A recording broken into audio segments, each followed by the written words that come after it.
1억 3천만 원을 투자했는데 남은 건 고장난 세탁기 5대였습니다. 은퇴 후 첫 도전이 평생의 후회가 될 줄은 정말 몰랐습니다. 여러분, 혹시 요즘 무인 세탁소 창업 이야기 많이 들어보시죠? 기계만 돌리면 돈이 들어온다는 말 혹 하신 적 있나요? 부산에 사는 58세 박성훈 씨도 그렇게 시작했습니다. 30년 넘게 대기업 엔지니어로 일하다 퇴직하고 조용히 노후를 준비하던 중이었죠. 처음엔 너무나도 달콤한 말들이 이어졌습니다.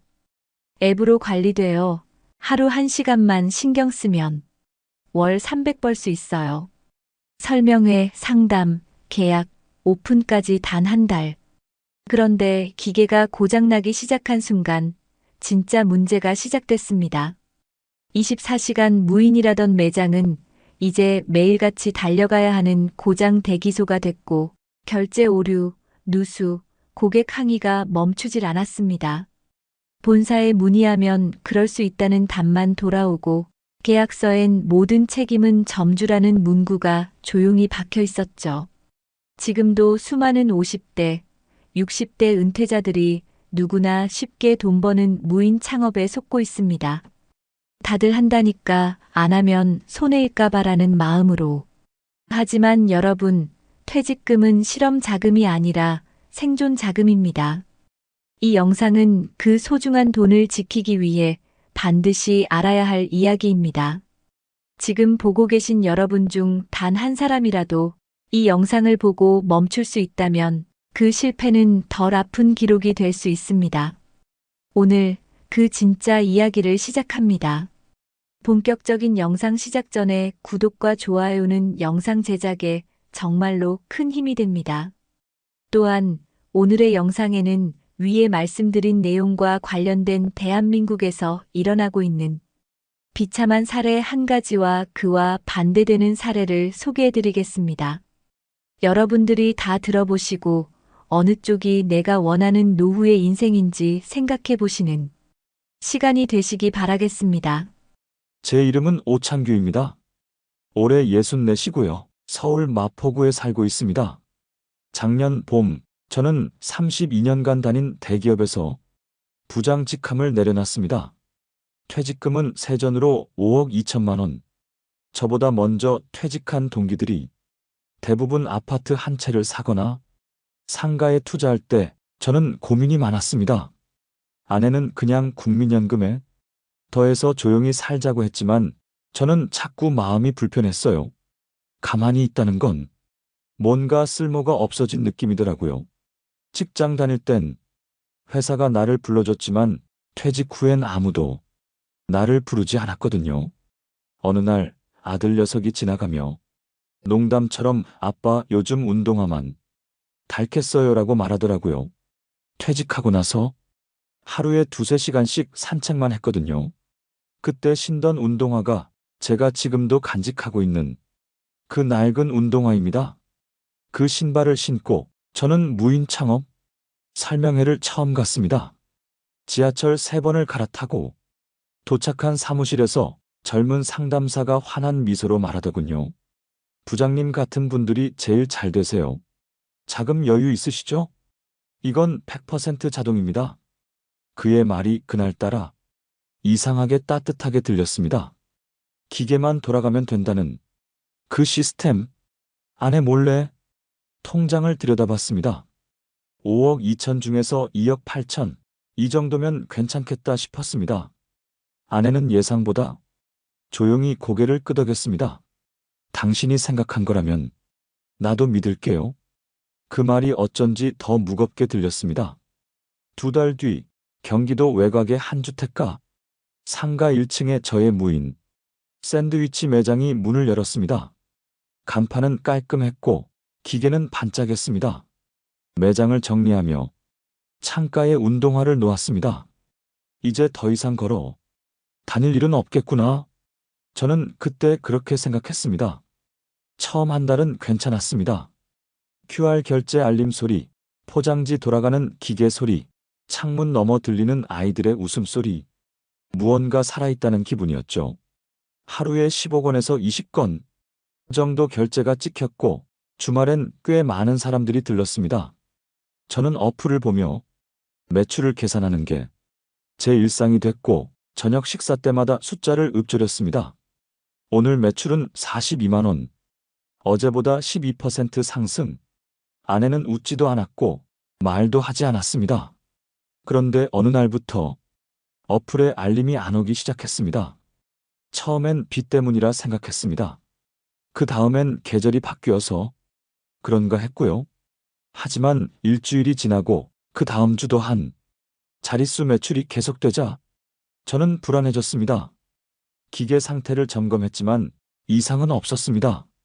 그런데 고객 한 명이 전화를 해왔습니다. 기계가 작동 안 해요. 카드도 인식이 안 되고요. 제가 달려갔을 땐 고객은 이미 떠났고 기계는 꺼져 있었습니다. 리셋 버튼을 눌러도 반응이 없었고 전원을 다시 꽂아도 소용없었습니다. 그날 이후 고장이 반복됐습니다. 냉장 고장, 제빙기 고장, 카드 인식 오류, 기계 내부 결로 현상까지 한 가지 문제를 해결하면 또 다른 문제가 찾아왔습니다.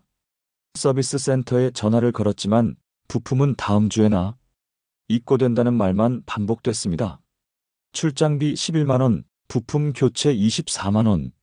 하루하루가 적자였고 매장은 점점 침묵 속으로 들어갔습니다. 어느 날은 점심시간이 지나도록 한 명도 들르지 않았습니다.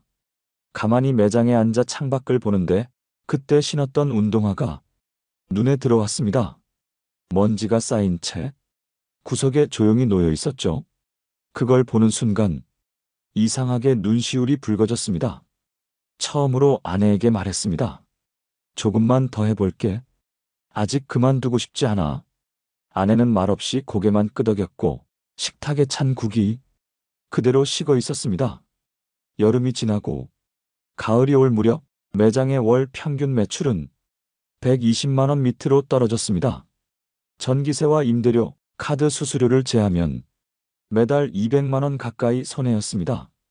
본사에 하소연했지만 돌아오는 말은 운영자 책임입니다. 였습니다. 무인이라는 단어 뒤에 숨겨진 건 모든 책임이었습니다. 본사에선 오픈 전까지만 지원이었고 그 이후부턴 관계 없음이었습니다. 어느 날 카드 결제 시스템이 또 멈췄습니다. 젊은 손님 하나가 소리를 높였습니다. 이거 왜 안 돼요? 시간 낭비잖아요. 그 목소리에 제가 더 당황했고 결국 사과만 수없이 했습니다. 저는 그날 새벽까지 매장에서 버티며 기계를 붙들고 있었습니다. 낮에는 아들 눈치가 보여 집에 못 들어가겠고 밤에는 아내 표정이 떠올라 매장에 눌러 앉았습니다. 자정이 넘은 시간 의자에 앉아 몰래 꺼낸 통장 앱을 봤습니다. 잔고는 7천만 원대 초반, 처음 투자금이 2억 8천, 본사 로열티와 부품 교체, 비용으로 빠져나간 돈이 1억 이상, 이제 남은 건 카드 대금 독촉 문자와 매달 100만 원 넘는 신용대출 이자뿐이었습니다. 대기업 다닐 땐 내가 언제 이렇게 되겠어? 생각했던 적이 있었습니다. 그 생각이 얼마나 교만했는지 이젠 너무 잘 압니다. 그 후로 아내와의 대화는 눈에 띄게 줄었습니다. 오늘은 어땠어? 그냥 뭐 점심은 먹었어? 응, 대충 처음엔 물어보던 아내도 점점 아무 말이 없어졌습니다. 식탁 위에 찬 국과 굳은 밥이 올라오고 말없이 먹는 저를 향해 아내는 고개를 돌렸습니다. 그리고 어느 날 아내가 처음으로 목소리를 높였습니다. 이젠 정말 그만하자. 당신만 힘든 거 아니잖아. 그 말에 저는 아무 말도 못했습니다. 고개를 떨군 채 다시 운동화 끈을 매며 밖으로 나왔습니다. 밤길을 걷는 동안 갑자기 바닥이 울컥울컥 흔들리는 느낌이 들었습니다. 그 순간 제 낡은 운동화 끈이 끊어졌습니다. 그 작은 끊어짐이 마치 지금 내 상황 같았습니다. 며칠 뒤 딸아이가 집에 들렀습니다. 오랜만에 가족이다. 같이 식탁에 앉았지만 대화는 많지 않았습니다. 딸이 조심스럽게 말했습니다. 아빠, 혹시 요즘 힘들어요? 괜찮아. 그냥 좀 정신이 없을 뿐이야. 하지만 딸은 말을 이었습니다. 오빠한테 들었어요. 마이너스 통장 썼다면서요. 그날 저녁 저는 운동화를 벗고 현관에 내려놓았습니다. 그 운동화를 다시는 신지 않겠다고 마음속으로 다짐했지만 사실 저는 여전히 그 운동화 옆에 무릎을 꿇고 앉아 있었습니다. 마치 스스로에게 사과라도 하듯이 말이죠. 그날 이후 저는 매장에 나가지 않았습니다. 기계가 멈췄다는 알림도 무시했고 고객 민원 전화도 받지 않았습니다. 그저 조용히 멈춰 있었습니다. 폐업 신고를 하러 구청에 들렀을 땐 앞에 또 다른 중년 남성이 줄을 서 있었습니다. 그 사람도 고개를 숙인 채 말없이 서 있었습니다. 눈이 마주쳤는데 우리는 아무 말도 하지 않았습니다. 말하지 않아도 서로의 상황을 알 수 있었습니다. 아, 나만 그런 게 아니구나. 매장을 정리하는 날 마지막으로 창문에 붙어 있던 가격표를 떼어냈습니다. 그 순간 제 손이 아주 작게 떨렸습니다. 그 손엔 운동화 끈을 다시 묶던 기억, 어플 매출 알림이 울릴 때의 짧은 환희, 아내의 무표정한 식탁과 딸의 눈물까지 모든 게 겹쳐져 있었습니다. 기계는 중고업자에게 헐값에 넘겼고 보증금 일부는 공제됐습니다. 남은 건 마이너스, 잔고와 침묵뿐이었습니다. 그리고 지금 저는 새벽 4시에 일어납니다. 작은 물류센터에서 아침 배송 알바를 하죠. 새벽 찬 바람에 운동화를 다시 꺼냈습니다. 이젠 닳고 다른 그 운동화를 신은 채 팍스를 나르고 계단을 오릅니다. 고개를 숙이고 계단을 오를 때면 마치 제 인생을 짊어진 것 같은 기분이 듭니다. 그리고 그 순간 저는 속으로 조용히 말합니다. 이제 다시는 섞지 말자. 여러분 어떠시나요? 위의 사례는 정말 비참하고 서글픈 인생 아닌가요?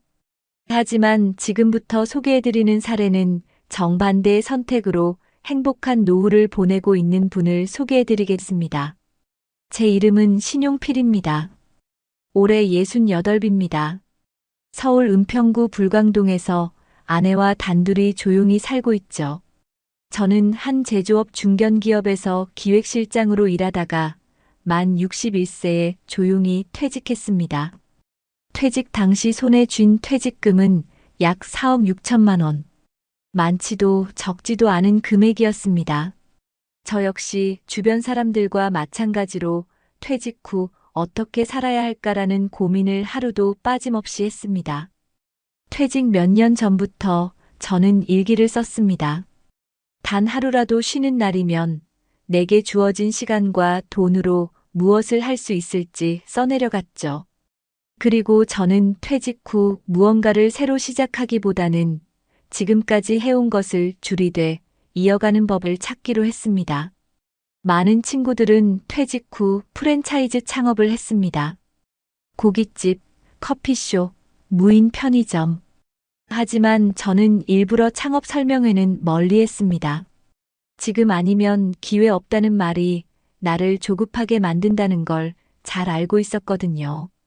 제가 제일 먼저 한 건 내 생활비가 얼마 드는지 정확히 아는 것이었습니다. 퇴직 후 처음 3개월 동안 저와 아내의 일주일 식비, 공과금, 병원비, 이동비를 항목별로 분석했습니다. 기록을 통해 월 170만 원으로도 만족스럽게 살 수 있다는 결론을 얻었습니다. 그리고 바로 월 200만 원 이상을 절대 쓰지 않겠다는 소비 원칙을 만들었습니다. 다음으로 준비한 건 주거 안정이었습니다. 퇴직 3년 전 저는 용산구의 아파트를 팔고 불광동의 오래된 빌라로 이사했습니다. 당시 2억 가까이 차액이 생겼고 그 돈은 고스란히 금융 상품에 넣었습니다.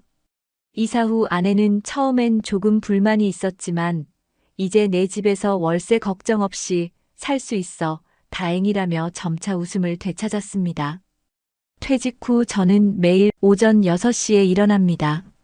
하루 30분은 동네 산책을 하고 오전에는 세 곳의 포털에서 경제 뉴스를 읽습니다. 그리고 오후엔 지역 도서관에서 시니어 디지털 문해 강사 과정을 수료했습니다.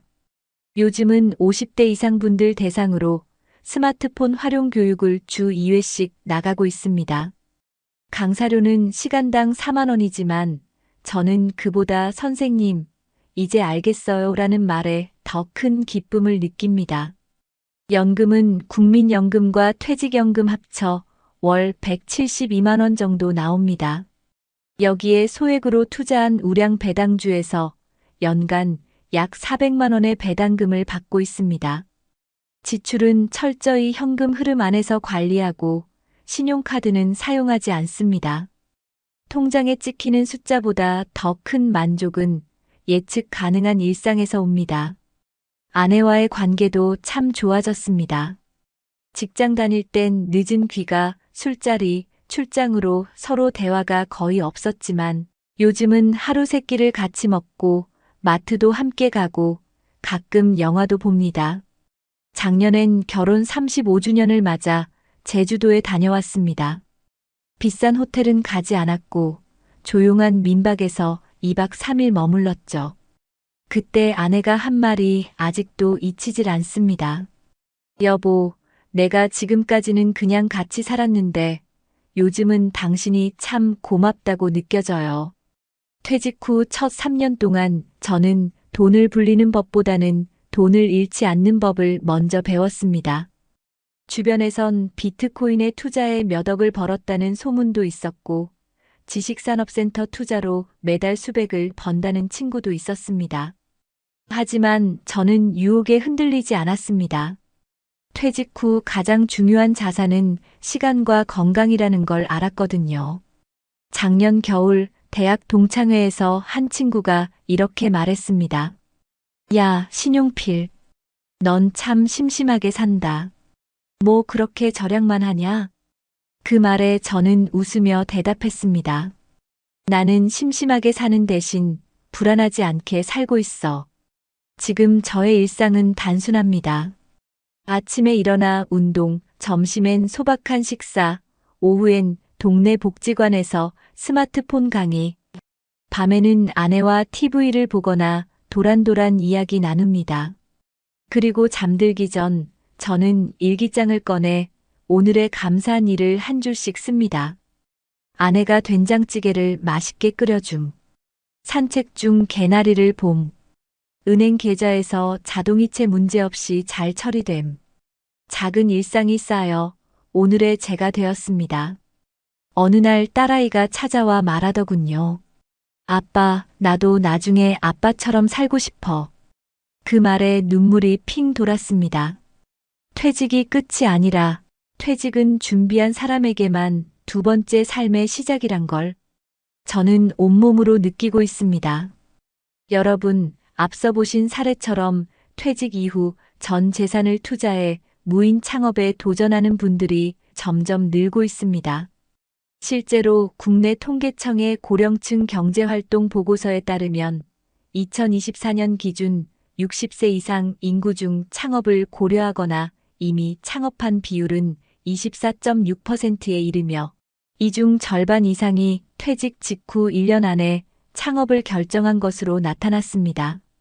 이들의 주된 선택지는 초기 투자금이 비교적 적고 인건비가 들지 않는다는 이유로 무인 창업이었죠. 무인 세탁소, 무인 편의점, 무인 카페, 무인 분식집 등 이름은 다양하지만 구조는 대부분 비슷합니다. 기계 중심으로 운영되고 대부분 본사와 리스 계약을 통해 장비를 들여오며 어플 기반의 관리 시스템을 제공합니다. 겉보기에는 단순해 보이지만 실상은 매우 복잡합니다. 영국 옥스퍼드 대학교의 고령층 경제자립 연구 보고서에 따르면 60세 이후의 창업 성공률은 12%에 불과하며 나이가 많을수록 기술 습득 속도나 고객 대응 능력, 스트레스 감내 수준에서 불리하다는 분석도 함께 나왔습니다. 특히 무인 매장의 경우 3개월 안에 예상치 못한 장비 고장이나 유지 보수 비용이 발생할 확률이 일반 점포보다 3배 이상 높은 것으로 나타났고 1년 내 폐업 확률도 평균 자영업보다 약 1.5배 더 높다고 합니다. 국내 자영업자 폐업률도 심각합니다. 2023년 중소기업벤처부 자료에 따르면 연간 자영업 폐업 비율은 약 43%에 달하며 무인형 창업은 그중에서도 폐업률 상위군에 포함되어 있습니다. 더욱이 문제는 감당할 수 없는 투자에 있습니다.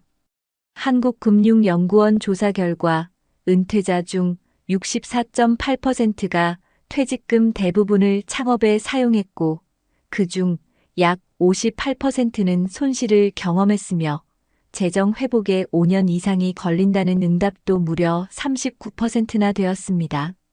해외의 상황도 크게 다르지 않습니다. 미국 AARP 전미 은퇴자 협회에서 발표한 고령 창업자 실태 조사에서는 창업 후 첫 해 매출이 예상의 50% 미만이라는 응답이 절반 이상이었고 특히 디지털 장비나 앱 기반 운영에서 고령층이 겪는 심리적 스트레스가 심각한 수준이라고 평가된 사례도 있습니다. 일본 도쿄 경제대학과 요코하마시 공동 보고서에서는 은퇴 후 무인형 창업을 선택한 65세 이상 고령층의 3년 내 평균 순손실이 820만 엔에 달하는 것으로 조사되었으며 특히 부부 공동 명의로 시작한 창업의 경우 수익이 아닌 가족 갈등과 이혼으로 이어지는 경우도 많다고 밝혔습니다. 이러한 통계와 사례들이 말해주는 건 단 하나입니다. 무인이라는 말에 현혹되어 준비 없는 창업에 뛰어드는 순간 그것은 무인이 아니라 무방비 상태가 된다는 것이죠. 실제로 서울 노원구 시니어 플라자에서 진행된 실태 설문에선 무인 창업 실패자 중 71%가 당시 설명회에서 장비 고장이나 유지비 관련 정보는 거의 없었다고 답했으며 10명 중 8명이 계약서에 기재된 작은 글씨를 제대로 읽지 못했다고 답했습니다. 결국 무인 창업은 장밋빛이 아닌 관리와 리스크의 연속이라는 점을 보여주는 현실입니다. 은퇴 후 전 재산을 투자해 안정된 노후를 만들겠다는 희망은 이해됩니다. 하지만 문제는 그 희망이 충분한 정보 없이 주변의 말이나 광고에 의존해 만들어진다면 오히려 가장 위험한 선택이 될 수 있다는 겁니다. 전문가들은 공통적으로 지적합니다. 창업은 절대 가벼운 선택이 아니며 특히 무인 창업은 기계가 알아서 한다는 착각이 가장 큰 문제라고 말이죠. 이처럼 국내외 통계 모두가 말하고 있는 건 단순합니다. 준비 없는 창업은 무조건 실패할 수밖에 없고 특히 노년의 창업은 실패했을 때 회복이 어렵다는 겁니다. 여러분, 지금 창업을 고민하고 계신가요? 혹시 남들도 하니까 지금 아니면 기회 없다니까라는 생각을 하고 계신가요? 그 마음 충분히 이해됩니다. 하지만 통계가 그리고 수많은 실패자들의 사례가 보여주듯 창업은 반드시 숫자로, 현실로 냉정하게 따져봐야 할 문제입니다. 남의 인생이 아니라 바로 나와 내 가족의 삶이 달려있는 일이기 때문입니다. 여러분, 그렇다면 이런 위험을 피하고 조금이라도 안전한 노후를 준비하려면 어떻게 해야 할까요? 가장 먼저 전문가들은 창업이 아닌 생존 계획이라는 인식 전환을 강조합니다. 무언가를 시작하는 것보다 더 중요한 건 지금 가진 자산을 지키는 일이라는 거죠. 실제로 고령 창업 실패자들의 공통된 특징 중 하나는 준비보다 조급함이 먼저였다는 점입니다. 전문가들은 최소한 6개월 이상 충분한 조사와 상담을 거쳐야 하며 특히 고정 지출 분석부터 리스크 관리까지 스스로 점검할 수 있어야 한다고 말합니다. 이를 위해 현재 서울시에서는 50세 이상 시민을 대상으로 신중년 인생 설계 아카데미를 운영하고 있는데요. 이 프로그램은 퇴직 전후의 경제 건강 사회 관계망에 대한 현실 점검과 함께 실제로 고령자의 창업 실패 사례까지 분석해주는 구조입니다. 또한 경기도 성남시는 5060 세컨드 라이프 플랫폼을 통해 무료 창업 컨설팅, 경력 전환 진단, 재무 상담까지 원스톱으로 제공하고 있으며 부산광역시의 경우 시니어 창업학교를 통해 실제 사례 중심 교육과 실패 후 회복 전략을 함께 가르칩니다. 지방에서도 이런 움직임은 확산되고 있습니다. 전라북도 익산시는 최근 고령 창업자 재기 지원 프로그램을 시작했으며 대전광역시는 시니어 사회공헌활동 매칭 사업을 통해 고령자들이 창업 대신 자신의 경력과 노하우를 사회와 연결하는 방식으로 노후를 설계하도록 돕고 있습니다. 이런 지자체 프로그램은 대부분 무료이거나 소액의 참가비만으로도 참여가 가능하며 상담과 교육 후에는 일정 기간 멘토링도 제공됩니다. 이런 제도를 활용한 사람들의 만족도는 높고 실제로 창업 대신 사회적 활동으로 삶의 질을 유지한 사례도 많습니다. 한편 해외에서는 우리와 비슷한 고민을 먼저 겪은 국가들의 대응이 좋은 참고가 됩니다. 예를 들어 일본은 로컬 커뮤니티 기반 마이크로잡 제도를 통해 고령자들이 창업 대신 동네 도서관, 공공주차장, 방범센터 등에서 시간제 근무를 하도록 지원하고 있으며 이는 공공비용 절감과 고령자 건강 유지에 동시에 기여하고 있다고 합니다. 독일의 경우는 퇴직자 창업을 제한적으로 허용하되 반드시 6개월 이상 국립직업상담소에서 실현 가능성 검토를 받은 후에만 창업을 승인합니다. 심지어 초기 자본금의 30% 이상은 본인 부담금으로 명확히 설정돼 있어 충동적이고 무계획한 창업 진입 자체를 차단하고 있는 셈이죠. 이처럼 각국의 정책은 공통적으로 창업을 권장하기보단 지속 가능한 삶의 구조를 만들 수 있도록 도와주는 데 초점을 맞추고 있습니다. 결국 우리가 배워야 할 지점은 단순히 돈을 버는 기술이 아니라 지금 가진 것을 지키며 건강하고 인간관계를 잃지 않는 방식으로 사는 방법이라는 것입니다.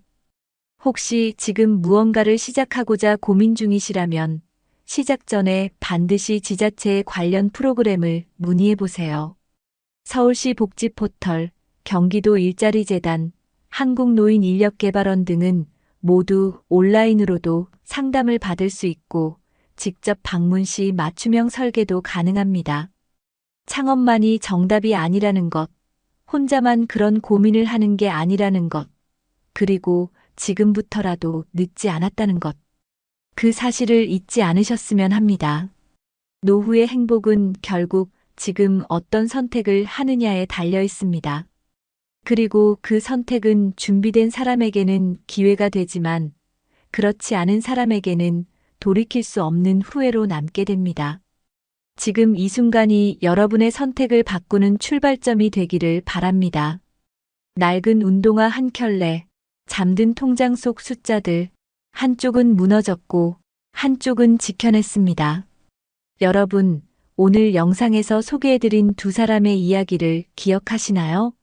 한 사람은 대기업에서 정년까지 일한 뒤 무인 창업이라는 이름 아래 퇴직금 전부를 잃고 가족과의 관계마저 멀어졌습니다.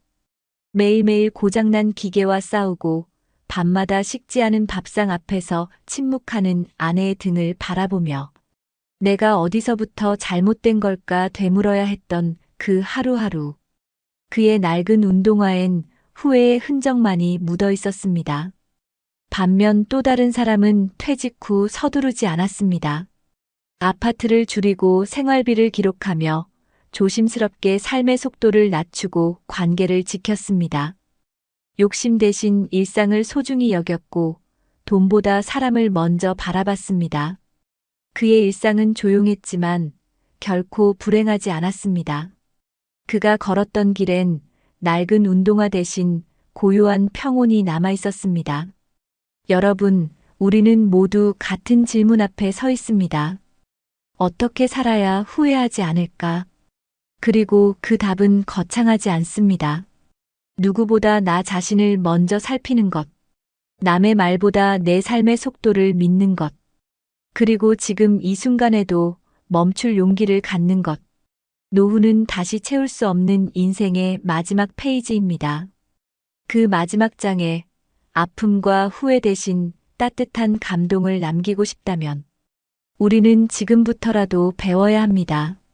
절약을, 관계를, 멈춤을, 그리고 기다림을요. 지금 화면 앞에 계신 여러분 중에는 퇴직을 앞둔 분도 이미 은퇴하신 분도 계실 겁니다. 하지만 여러분, 절대 늦지 않았습니다. 지금도 충분히 늦지 않았습니다.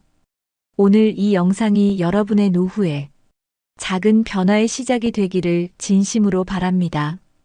그리고 바라건대 여러분의 운동화는 더 이상 지친 후회의 발자국이 아니라 지혜로운 선택의 길을 걸어가길 기도하겠습니다. 62세가 되자마자 통장은 비어 있었고 그제야 후회가 밀려왔습니다. 연금 하나 들어둘 걸, 그 단순한 걸 왜 안 했을까? 여러분, 혹시 이 이야기 남 얘기 같지 않으신가요? 얼마 전 전북 정읍에 사는 62세 이창호 씨는 퇴직 후 받은 9천만 원 퇴직금을 은행 예금에 넣어두고 이자만으로 살면 된다고 생각했습니다. 하지만 3년이 채 지나기도 전에 월세 식비 건강보험료로 통장이 거덜나고 말았습니다. 지금도 많은 50대 분들이 이렇게 말씀하세요. 이제 와서 연금 저축이 무슨 의미가 있어요? 너무 늦었잖아요. 그런데 정말 늦었을까요? 전문가들은 오히려 50대야말로 가장 강력한 절세 혜택과 복리 효과를 동시에 누릴 수 있는 골든타임이라고 말합니다. 실제로 50대에 연금 펀드를 시작한 사람들, 지금도 매달 꼬박꼬박 안정적인 생활비를 만들며 노후를 준비하고 있습니다. 혹시 여러분은 아직 아무것도 시작하지 않으셨나요? 그렇다면 오늘 이 영상을 끝까지 보세요. 지금이 아니면 다시는 기회가 없을 수도 있습니다. 본격적인 영상 시작 전에 구독과 좋아요는 영상 제작에 정말로 큰 힘이 됩니다. 또한 오늘의 영상에는 위에 말씀드린 내용과 관련된 대한민국에서 일어나고 있는 비참한 사례 한 가지와 그와 반대되는 사례를 소개해드리겠습니다.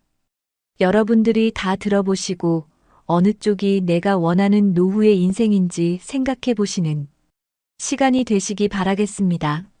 서울 강동구 천호동이 오래된 아파트 천장 구석에 핀 곰팡이 자국이 점점 퍼져가던 지난 겨울 66세 김상국 씨는 부엌 싱크대 앞에 서서 한참을 멍하니 벽만 바라보고 있었습니다. 그 천장 아직도 1990년대 시공 당시 그대로인 낡은 벽지 위로 물기가 퍼지듯 얼룩이 자라났죠. 김 씨는 조용히 혼잣말을 했습니다. 내가 이럴 줄은 몰랐는데. 그는 10년 전만 해도 누구보다 안정적인 삶을 살고 있다고 믿었습니다. 지방 국립대 토목공학과를 나와 건설회사에 입사한 후 35년간 현장을 누비며 일했고 57세 때 이사 승진은 놓쳤지만 그래도 부장으로 퇴직했다는 자부심은 남아 있었습니다. 회사는 직원들에게 비교적 후한 편이어서 퇴직금도 2억 원 가까이 나왔습니다. 퇴직 직후엔 아내와 제주도로 여행도 다녀왔습니다. 며칠간 바닷가 리조트에 머물며 이제 우리도 좀 쉬자라고 웃었고 은행 직원이 추천한 정기예금과 적립식 예금 상품에 돈을 넣고는 이자만으로도 충분하겠지라고 생각했습니다. 실제로 그땐 시중금리가 3% 초반이었고 은행에서도 요즘은 안전한 게 최고라며 자주 연락을 줬습니다. 퇴직 첫 해에는 하루 세 끼 외식도 해봤고 손주가 생기고 나서는 100일 사진 촬영비며 돌잔치 경비까지도 흔쾌히 도와줬습니다. 장남 부부는 맞벌이라 바쁘다며 아이를 자주 맡겼고 그때마다 김 씨는 즐겁다고 말했지만 체력은 점점 예전 같지 않았습니다. 문제는 퇴직 3년 차부터 본격화됐습니다. 금리가 떨어지면서 이자는 눈에 띄게 줄었고 그 사이 물가는 올라 있었습니다. 예전에 월 200만 원으로 넉넉하던 생활비가 이제는 250만 원도 빠듯했고 아내의 고혈압 약과 본인의 정기 건강검진 비용도 꾸준히 나갔습니다. 냉장고가 고장 나 교체하려다 보니 200만 원이 훌쩍 나갔고 안방 화장실에 곰팡이가 번지며 전체 타일 공사를 부르자 견적이 500만 원이 넘었습니다. 내가 집 고치는 데 쓰는 돈이 이렇게 클 줄은 몰랐어요. 김 씨는 속으로 곱씹었습니다. 하지만 더 큰 충격은 건강보험료였습니다. 퇴직하고 몇 달이 지나 지역가입자로 전환되자 평소 알던 수준보다 2배 이상 많았던 금액이 고지서에 찍혀 나왔습니다. 서류엔 월 소득이 없는 걸로 나오는데 왜 이걸 이렇게 내야 하냐며 국민건강보험공단에 전화를 해봤지만 돌아온 말은 간단했습니다. 예금, 이자가 금융소득으로 계산되기 때문에 그렇습니다. 그걸 기준으로 보험료가 부과됩니다. 김 씨는 그제야 건보료, 폭탄이라는 말을 실감했습니다. 실제로 매달 빠져나가는 돈은 고정적으로 늘어났고 예금 통장의 잔액은 눈에 띄게 줄어들기 시작했습니다. 그의 퇴직금 2억은 3년 만에 절반 수준으로 줄었고 그마저도 일부는 손주들 돌봄, 비용과 아파트 수리, 생활비, 명절 경비 등으로 이미 빠져나간 뒤였습니다.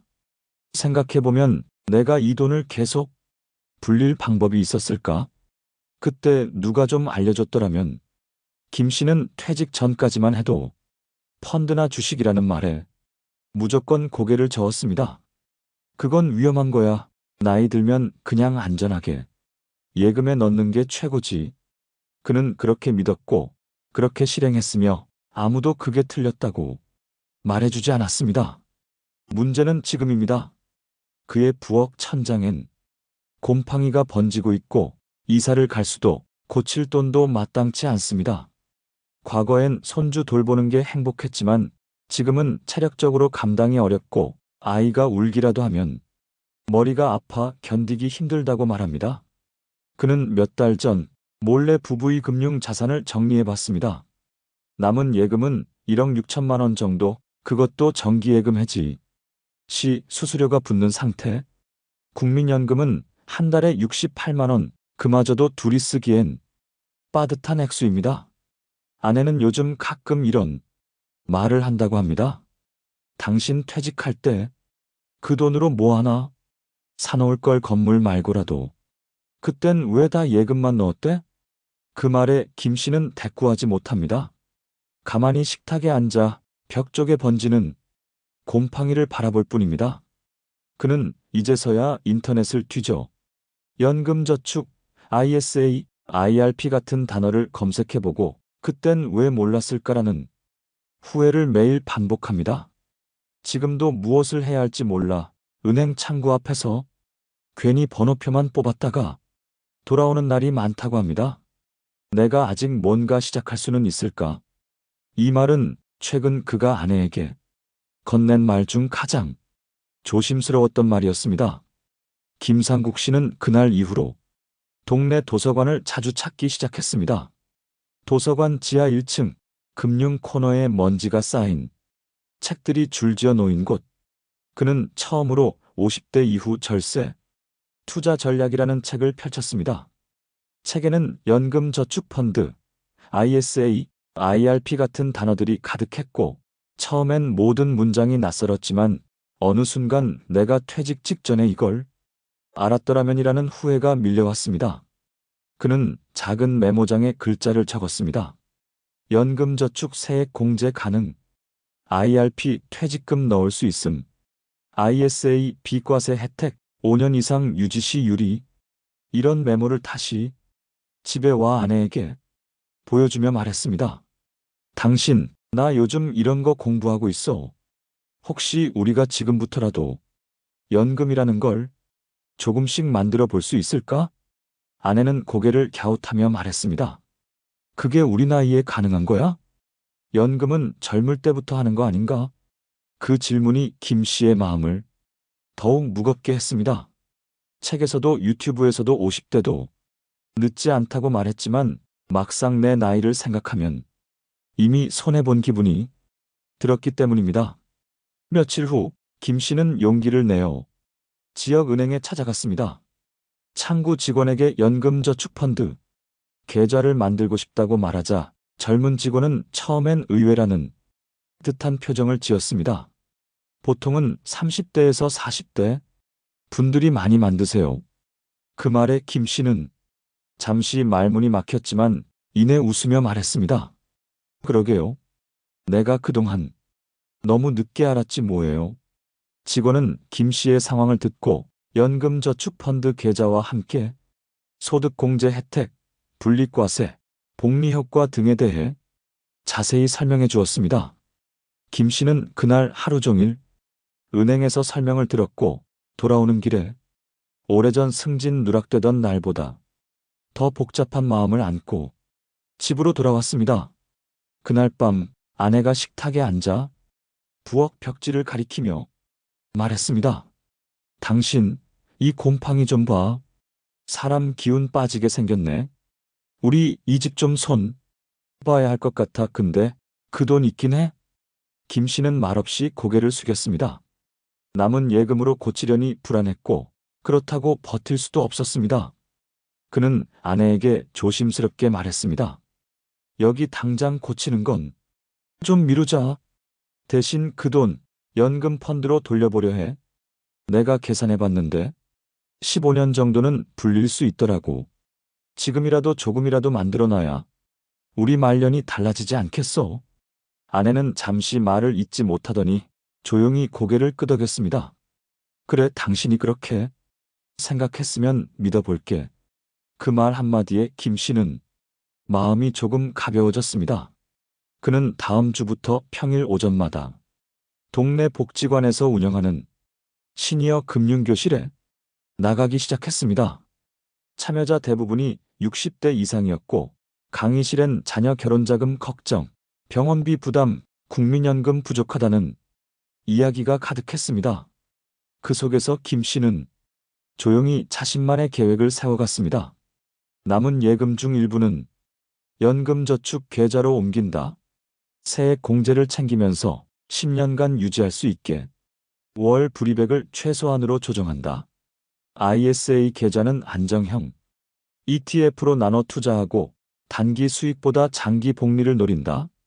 그리고 향후엔 상황 봐서 주택연금도 고려해본다. 그가 직접 쓴 메모장에는 그렇게 한 줄 한 줄 계획이 적혀 있었습니다. 자신의 손글씨를 보며 그는 처음으로 노후에 대해 불안이 아닌 준비라는 단어를 떠올릴 수 있었습니다. 어느 날 둘째 아들이 찾아와 말했습니다. 아버지, 요즘 뭐 하세요? 밖에 자주 나가시던데. 김 씨는 잠시 망설이다가 메모장을 보여주며 말했습니다. 이제라도 좀 배우고 살아보려 한다. 너희한텐 손 안 벌리고 우리 둘이서 그냥 조용히 살고 싶어서. 아들은 그 메모장을 한참 들여다보더니 조용히 말했습니다. 아버지, 멋지세요. 그날 밤 김 씨는 부엌 천장을 다시 올려다보았습니다. 곰팡이 자국은 그대로였지만 이번엔 어쩐지 그 얼룩조차도 달리 보였습니다. 마치 자신의 인생이 다시 천천히 그러나 단단하게 변화하고 있다는 것을 알려주는 신호처럼 느껴졌습니다. 여러분 어떠시나요? 위의 사례는 정말 비참하고 서글픈 인생 아닌가요? 하지만 지금부터 소개해드리는 사례는 정반대의 선택으로 행복한 노후를 보내고 있는 분을 소개해드리겠습니다. 이분의 이름은 윤창열 씨, 현재 68세. 서울 마포구 연남동에 25년 된 아파트에 아내와 둘이 살고 있습니다. 아파트는 오래됐지만 관리가 잘 되어 있고 집 안 구석구석엔 손이 많이 간 흔적이 느껴졌습니다. 거실 한쪽 벽면에는 책장이 가득 차 있었고 그 옆 탁자 위에는 2025 대한민국 시니어 재무설계 가이드북이라는 책이 가지런히 놓여 있었습니다. 윤 씨는 대기업 출신도 아니고 공무원도 아니었습니다. 30년간 중소제조업체의 회계팀장으로 일했고 퇴직 당시 연봉은 4,500만 원 남짓. 퇴직금은 1억 8천만 원, 국민연금은 월 82만 원 수준이었습니다. 누가 봐도 평범한 은퇴자였습니다. 그런데 그는 달랐습니다. 저는 53살 때부터 연금저축펀드를 시작했어요. 퇴직금은 IRP로 넘기고 남은 자산은 ISA에 분산했죠. 그때는 사실 뭘 많이 알았던 건 아니고 그냥 불안했어요. 그게 전부였습니다. 윤 씨는 회계팀에서 일하며 수많은 사내 임원들의 퇴직 과정을 지켜봤습니다. 퇴직금을 모두 부동산 투자에 넣었다가 유동성 부족으로 고통받는 상무, 자녀 유학비로 수억 원을 지출하고 빈 통장만 남은 이사, 그리고 퇴직 후 사무실을 차렸다가 몇 년 못 가 문 닫은 부장까지. 그걸 너무 많이 봐서 그런지 나는 안 그래야겠다. 그 생각 하나로 준비한 거죠. 그는 50대 초반부터 작은 금액이지만 매달 연금저축에 불입했습니다. 당시에는 주변에서도 그 나이에 그걸 왜 하냐는 말도 들었지만 그는 매달 30만 원, 40만 원씩 꾸준히 쌓았습니다. 소득공제 혜택이 주어지는 것도 몰랐지만 불입 내역을 보고 회계적으로 장점이 많다는 걸 직감했다고 합니다. 퇴직 후 그는 퇴직금의 70%를 IRP 계좌로 이동시켰고 이 중 일부는 채권형 펀드, 일부는 글로벌 배당 ETF에 분산했습니다. 나머지 금액은 ISA 계좌에 넣어 단기성과 장기성 자산을 적절히 배치했죠. 중요한 건 돈이 통제 가능한 속도로 늘어났다는 거예요. 무리하지 않고 조급해하지 않고 매달 흐름이 생기도록 구조를 짰어요. 그 결과 68세인 현재 윤 씨는 매달 국민연금 82만 원에 더해 연금저축과 IRP 계좌에서 총 180만 원가량의 현금 흐름을 받고 있습니다. ISA에서 발생하는 수익은 매년 300만 원 내외로 필요할 때마다 여행비로 활용하고 있죠. 물론 윤 씨도 돈이 부족하다고 느낄 때가 있습니다. 하지만 그는 불안하지 않다고 말합니다. 제 자산은 제가 통제할 수 있어요. 그게 큰 차이입니다. 예금만 있었으면 아마 지금쯤 통장 잔고만 들여다보고 있었겠죠. 윤 씨의 삶이 특별한 건 자산의 크기가 아니라 구조였습니다.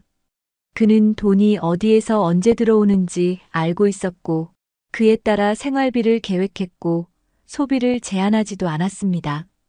여행을 좋아하는 부부는 매년 봄이면 전국 벚꽃 명소를 찾아 3일에서 4일간 짧은 여행을 떠났고 손주 생일이 다가오면 조용히 10만 원짜리 책 선물과 편지를 보냈습니다. 크게 쓰진 않아요. 대신 꾸준하게 쓸 수 있도록 설계한 거죠. 윤 씨가 강조한 건 꾸준함이었습니다. 투자의 수익률보다 중요한 건 자산이 매달 내게 현금으로 돌아오는 구조를 갖추는 것이라고 그는 말합니다. 그래서 그는 자녀에게도 아파트보다 연금 펀드라는 말을 여러 번 했다고 합니다. 우리 딸이 말해요. 친구 엄마들은 다 갭 투자한다고 왜 우리는 안 하냐고. 그때마다 이렇게 말해요. 우리 부부는 갭 대신 갭 없는 삶을 선택한 거라고. 윤 씨는 얼마 전 연금 계좌의 15년 누적 수익을 정리해 봤습니다. 연금저축은 원금 대비 1.7배, IRP는 1.5배, ISA는 연 5% 내외. 세금은 거의 내지 않았고 건보료 부담도 줄어들었습니다. 누가 보면 소박한 수익이라고 생각하겠지만 그게 내 노후를 버티게 해주는 유일한 힘이에요. 윤 씨의 하루는 조용합니다. 아침엔 커피를 내려 마시고 점심 전엔 공원 산책을 나갑니다. 오후엔 아내와 함께 지역 문화센터에서 도예 수업을 듣고 저녁엔 책을 읽거나 유튜브로 경제 뉴스를 봅니다. 그는 말합니다. 불안이 없는 게 아니라 불안을 미리 분산시켜 놓은 거죠. 그게 연금 펀드였어요. 그가 사는 집은 여전히 20년 넘은 아파트입니다. 하지만 곰팡이 핀 부엌 천장은 없습니다. 몇 해 전 여유 자금으로 부엌과 화장실 전체를 리모델링했고 그는 매일 아침 식탁에 앉아 말합니다. 이 공간이 곧 내 연금입니다. 매달 돈이 들어오고 계획대로 나가고 마음이 불안하지 않죠. 그게 진짜 노후 아닐까요? 윤 씨의 인생은 누구보다 평범했습니다. 하지만 그는 누구보다 현명한 준비를 해낸 사람이었습니다. 그리고 그것은 50대라는 시간에 내려야 했던 하나의 결정에서 시작됐습니다. 여러분, 우리가 노후 준비를 이야기할 때 항상 빠지지 않고 나오는 말이 있죠. 국민연금만으로는 부족하다. 그런데 이 말, 단순한 불안 조장이 아니라 실제 통계로도 뒷받침되는 현실입니다. 국내 은퇴자 중 절반 이상은 은퇴 후 소득이 퇴직 전 소득의 40%에도 미치지 못하는 것으로 나타났고, 생활비의 대부분을 국민연금과 예금에 의존하고 있지만 이는 점점 버티기 어려운 구조로 바뀌고 있습니다. 실제로 OECD가 발표한 자료에 따르면 한국은 고령층 상대 빈곤율이 40%를 초과해 조사 대상 국가 중 가장 높은 수준을 보이고 있습니다. 이는 전체 국민 중 고령자의 소득이 중간 소득의 절반에도 못 미치는 경우가 많다는 뜻입니다.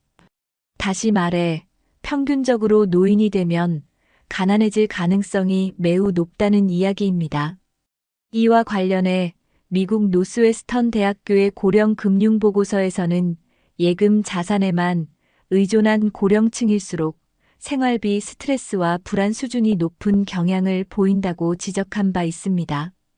흥미로운 점은 예금 자산을 주력으로 보유한 집단과 투자형 연금 자산을 포함한 집단의 장기 생존율을 비교했을 때 후자가 더 높은 정신건강 만족도를 보였다는 분석도 함께 제시됐다는 점입니다. 실제로 복리 구조의 장기 금융 상품을 보유한 사람들은 그렇지 않은 사람들보다 경제적 예측 가능성과 계획 수립에 있어서 심리적 안정감을 더 크게 느낀다는 것입니다. 이는 곧 소비 결정에도 영향을 줍니다. 즉, 매달 정기적으로 들어오는 수입이 있다는 것만으로도 씀씀이가 계획적이 되고 예측 가능한 생활이 가능해지는 겁니다. 최근 세계은행 월드뱅크이 발표한 보고서에서도 노후 현금 흐름이 일정하게 보장된 고령자일수록 의료비 지출의 불확실성이나 자녀 부양 압력에 대해 덜 민감하게 반응하며 생활의 질이 객관적으로 높다는 분석이 나왔습니다. 특히 리타이어먼트 인컴 시스템즈 관련 보고서에서는 100세 시대를 살아가는 은퇴자는 단순히 자산을 보유하는 것이 아니라 매달 생활비로 환산 가능한 구조를 설계해야 한다고 강조하고 있습니다. 참고로 이 보고서는 전 세계 40여 개 국가의 은퇴자, 수입 구조와 생활 만족도, 의료비 스트레스 지수 등을 조사한 결과를 기반으로 작성됐습니다.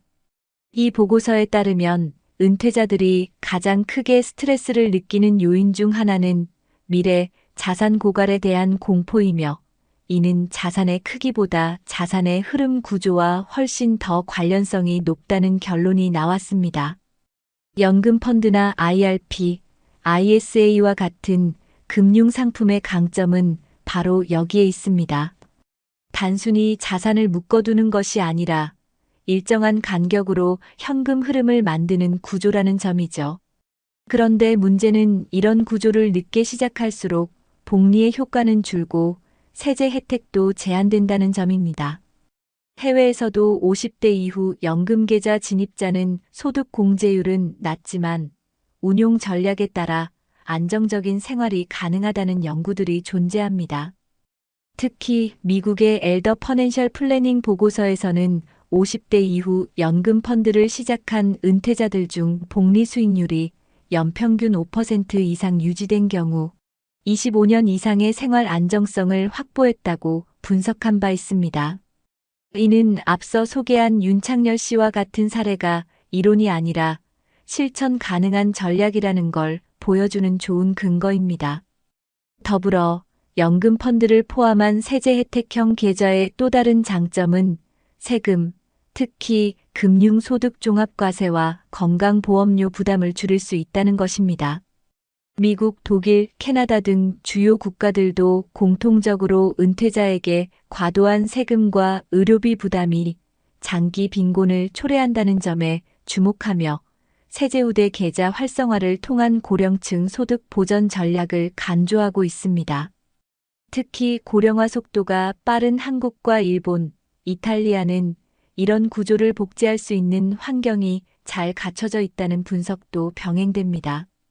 정리하자면 지금 50대인 분들은 앞으로 최소 30년을 더 살아갈 가능성이 큽니다. 그 30년 동안 여러분의 자산이 가만히 묶여 있는 것이 아니라 매달 일정한 현금 흐름으로 바뀌어 들어오는 구조를 만들 수 있다면 그건 단순한 금융 상품을 넘어 노후의 방어막이 되는 겁니다. 그리고 그 구조는 지금이라도 시작할 수 있습니다. 늦었지만 아직 늦지 않은 이유, 바로 이 통계들이 증명하고 있습니다.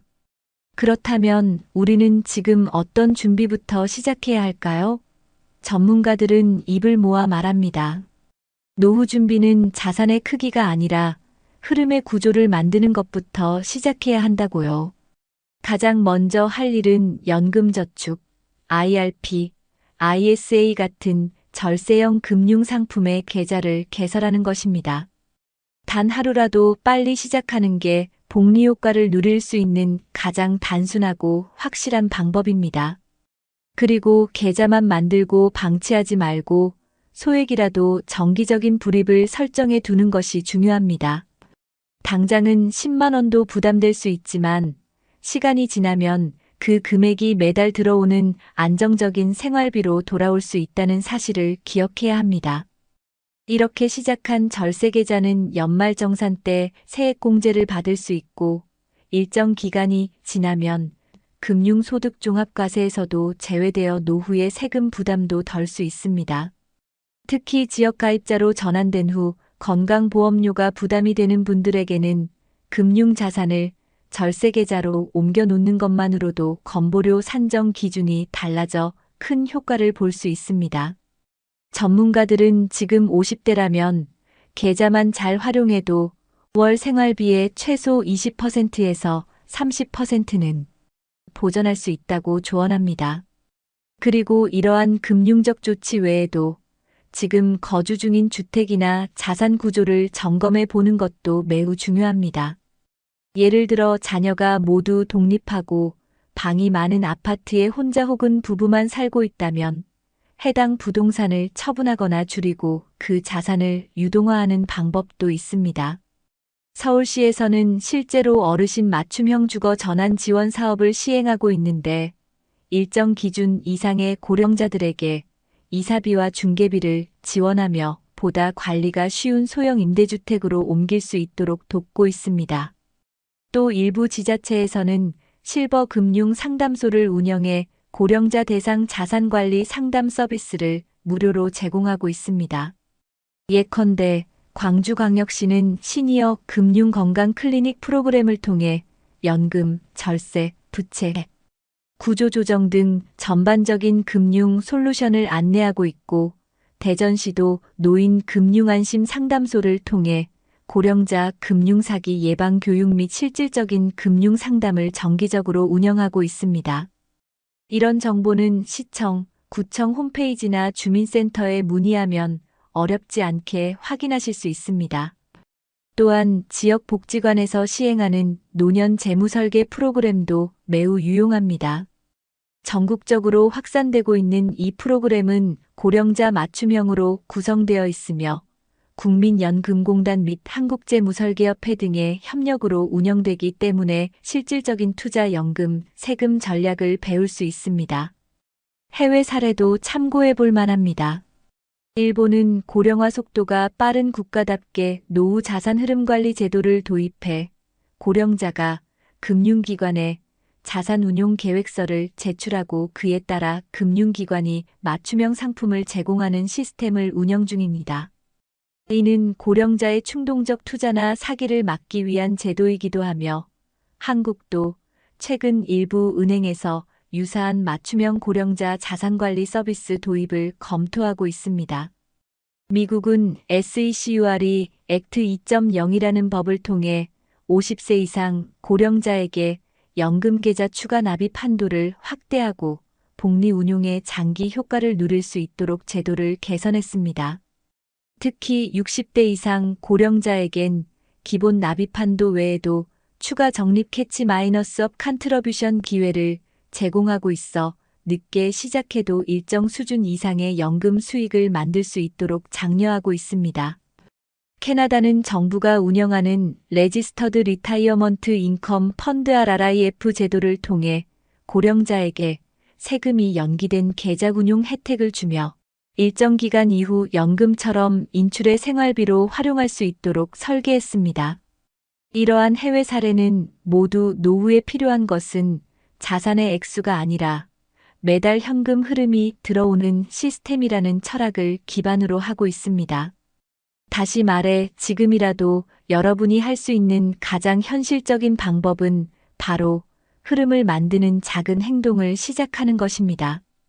계좌를 만들고 한 달 10만 원씩이라도 불입하고 지자체에서 운영하는 상담을 받아보고 살고 있는 지역의 재무 프로그램에 한번 참여해 보는 것. 이 모든 것이 지금 여러분의 노후를 바꾸는 첫걸음이 될 수 있습니다. 돈이 떠나간 자리엔 후회가 남고 작은 준비가 남긴 자리엔 평온이 깃든다. 여러분 기억하시나요?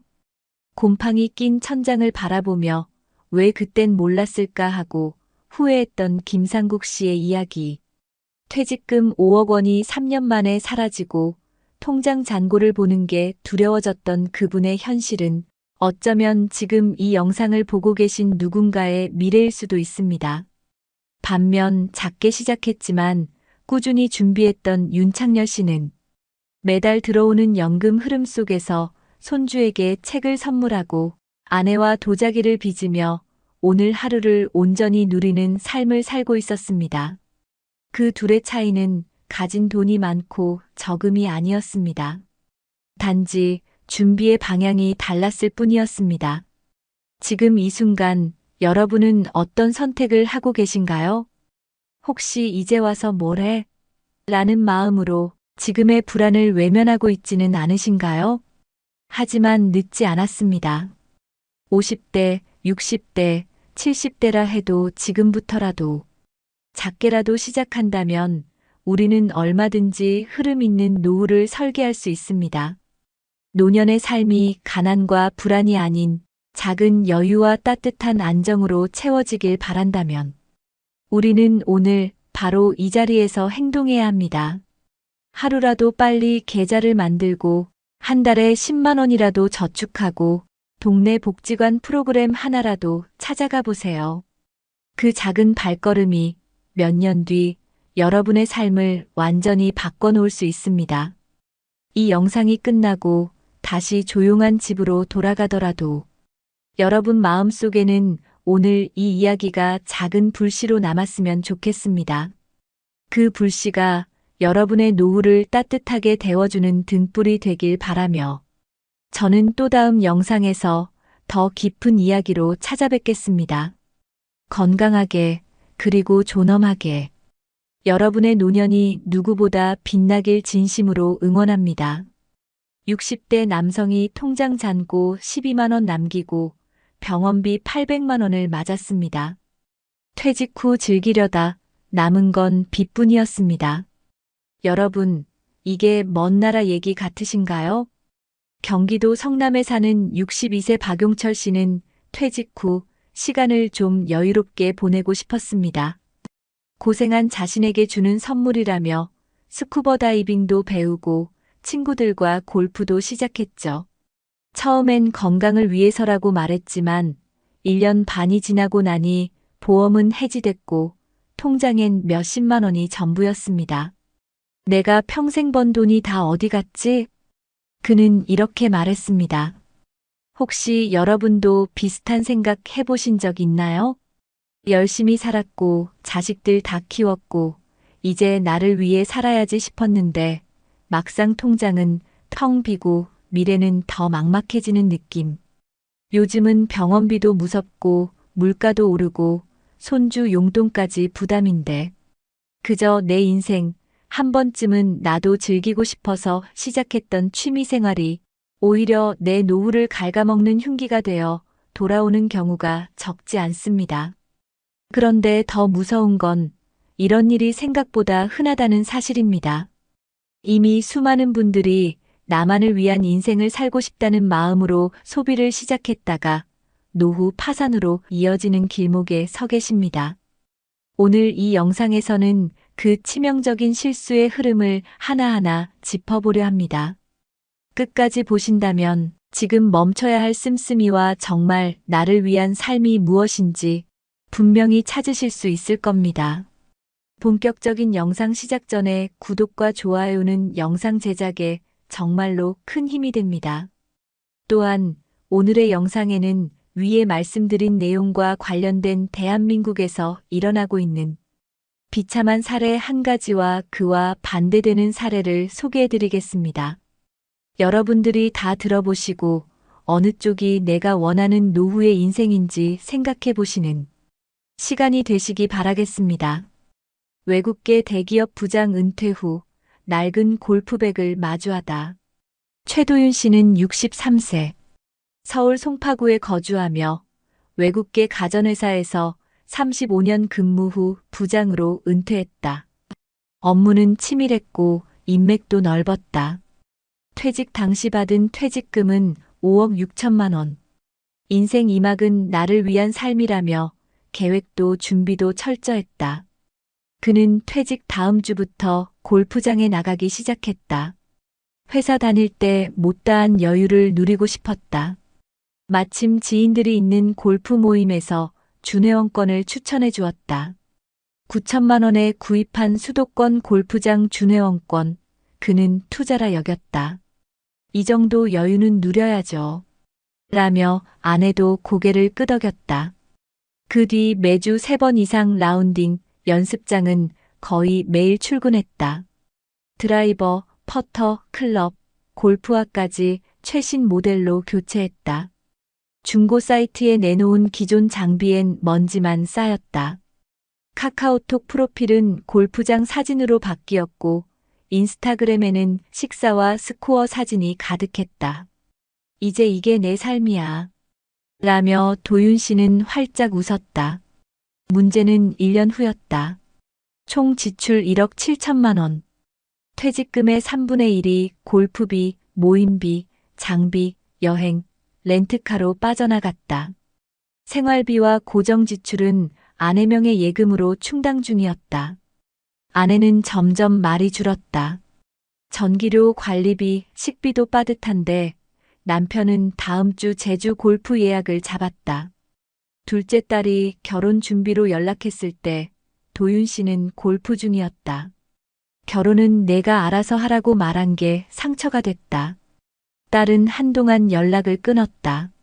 골프장 멤버들 사이에서도 회비 미납으로 소문이 났다.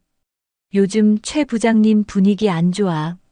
말은 돌았고 도윤 씨는 모임에 나가지 않았다. 어느 날 아내가 낡은 골프백을 현관밖에 꺼내뒀다. 이제 좀 내려놓으면 안 돼요? 조용한 말 한마디에 도윤 씨는 한참을 침묵했다. 그 골프백은 그의 지난 10년이 담긴 상징이었다. 출장 가기 전 새벽에도 연습했던 시간, 성과를 내고 보너스를 받은 날 샀던 첫 드라이버. 하지만 지금은 바퀴도 헐고 손잡이도 벗겨져 있었다. 도윤 씨는 현관 바닥에 앉아 골프백을 다시 안으로 들여놓았다. 이게 내 유일한 취미였는데 그는 중얼거렸다. 다음 날 잔고를 확인한 아내는 실신하듯 주저앉았다. 남은 퇴직금은 2억 원 남짓. 하지만 그중 절반은 주식형 펀드로 묶여 있고 유동성 자산은 1억이 채 되지 않았다. 고등학생인 막내 아들의 대학 등록금, 부부의 노후 의료비, 생활비를 고려하면 상황은 절박했다. 우리 지금 줄이지 않으면 몇 년 못 버텨요. 아내는 단호했다. 도윤 씨는 몇 달째 내놓은 회원권이 아직도 팔리지 않는다는 사실이 더 충격이었다. 그날 밤 그는 거실불도 켜지 않은 채 소파에 앉아 있었다. 손에는 와인잔이 들려 있었지만 입은 말이 없었다. 탁자 위엔 동그랗게 접힌 골프장 영수증이 수북했다. 수백만 원이 한 달 사이 사라진 기록이었다. 그는 한 장 한 장 찍기 시작했다. 그러다 멈췄다. 이게 다 내 선택이었지. 아내가 다가와 물었다. 그만두면 후회할까요? 도윤 씨는 대답하지 못했다. 대신 낡은 골프백을 바라보며 작게 말했다. 이젠 좀 멀리 보내줘야 할 것 같아. 그날 새벽 골프백은 베란다 창고로 옮겨졌다. 그렇게 조용히 내려놓은 것이다. 며칠 후 도윤 씨는 주민센터 앞 벤치에 앉아 있었다. 손엔 낡은 모자와 얇은 점퍼. 라운딩 대신 그는 아침마다 버스를 타고 집 근처 공원을 돌기 시작했다. 마주치는 노인들과 인사를 나누며 처음엔 어색했지만 곧 동네 복지관에서 운영하는 시니어 건강 걷기 프로그램을 알게 됐다. 일주일에 3번 만보 걷기를 함께하며 도윤 씨는 처음으로 비용 들지 않는 취미의 의미를 알게 됐다. 낯선 듯 익숙한 동년배들과 하루 만보를 걷고 나서 나누는 국 한 그릇이 그의 일상을 채우기 시작했다. 아내와의 관계도 조금씩 변했다. 함께 시장에 가고 점심국을 같이 끓이고 신문 기사를 읽으며 대화를 이어갔다. 하루는 아내가 말했다. 그땐 왜 그렇게 골프에 빠지셨어요? 도윤 씨는 잠시 침묵하다가 답했다. 두려웠어요.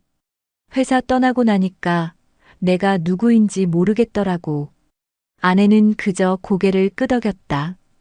그리고 이렇게 덧붙였다. 이제 당신이 누구든 괜찮아요. 그냥 함께만 있으면 돼요. 몇 달 후 도윤 씨는 아르바이트를 시작했다. 동네 도서관에서 주 3일 사서 보조일을 하게 된 것이다. 하루 4시간 책을 정리하고 연체된 도서를 관리하고 아이들과 인사하며 그는 다시 쓸모를 느꼈다. 첫 월급은 38만 원. 얼마 안 되는 돈이었지만 그날 저녁 그는 마트에서 장을 봐서 저녁을 직접 차렸다. 아내는 조용히 앉아 그 밥을 다 먹었다. 그날 밤 도윤 씨는 베란다에 나가 골프백을 다시 꺼냈다. 먼지를 털고 깨끗이 닦아 옷장 안에 넣었다. 그리고 손으로 조심스레 문을 닫았다. 이젠 나를 무너지게 하지 않는 취미만 갖기로 했어. 이젠 그에게 삶의 중심은 더 이상 골프가 아니었다. 시간이 지나며 도윤 씨는 더 이상 돈으로 자신을 증명하려 하지 않았다. 친구들 사이에서 요즘 뭐 하냐는 질문에도 당당히 말했다. 도서관에서 일하면서 잘 지내. 하루하루가 좋아. 그의 얼굴엔 잔잔한 웃음이 번졌다.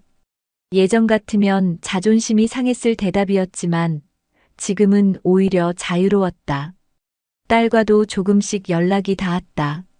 결혼식 날 그는 단정한 양복을 입고 작은 꽃다발을 손에 들었다. 딸은 눈시울을 붉히며 말했다. 아빠, 이제 예전보다 훨씬 좋아 보여요. 그 한마디에 도윤 씨는 그동안의 시간이 무너지듯 울컥했다. 자신이 무엇을 잃고 무엇을 되찾았는지 그제야 조금 알 것 같았다. 퇴직금은 많이 줄었지만 남은 돈으로 부부는 작은 전셋집을 옮겼고 생활은 소박해졌다. 주말마다 재래시장에 들러 장을 보고 도서관 근처 카페에서 따뜻한 차를 나누는 것이 이들의 새로운 여유가 되었다. 어느 날 복지관에서 스마트폰 기초교육 자원봉사를 모집한다는 포스터를 보게 되었다. 도윤 씨는 망설이다가 신청서를 작성했다. 매주 금요일 스마트폰을 어려워하는 어르신들에게 앱 설치하는 법, 사진 찍는 법을 알려주는 시간이 시작됐다. 도윤 선생님, 다음에 또 봐요. 이 말이 그의 하루를 웃게 했다. 그가 가르치던 78세 이모 할머니는 손을 꼭 잡으며 말했다. 이렇게 자상한 분이 왜 이제 나타났을까요? 그 말에 도윤 씨는 얼굴이 붉어졌다. 예전엔 업무 성과로 듣던 칭찬이 전부였다면 이제는 사람 사이에서 전해지는 따뜻함이 전부였다. 그의 일상은 단조로웠지만 충만했다.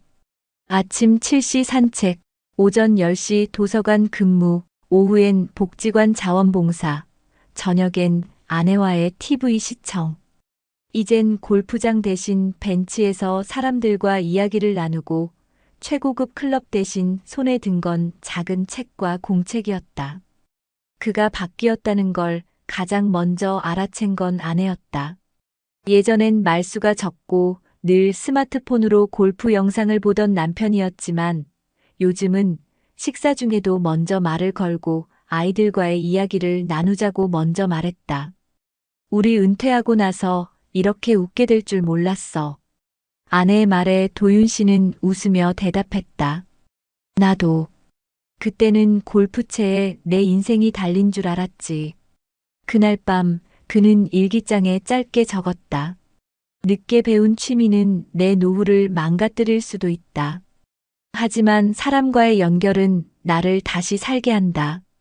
이후 그는 복지관에서 제안한 시니어 멘토링 프로그램에 참여하게 되었다. 퇴직한 60대, 70대들이 청년 구직자들에게 사회 경험을 나누는 프로젝트였다. 처음엔 어색했지만 젊은이들이 묻는 질문들에 답하다 보니 자신도 모르게 표정이 환해졌다. 예전에 인턴 교육할 때랑 느낌이 비슷해. 그는 작은 목소리로 중얼거렸다. 가끔 친구들 모임에서 골프 이야기가 나오면 그는 미소를 짓는다.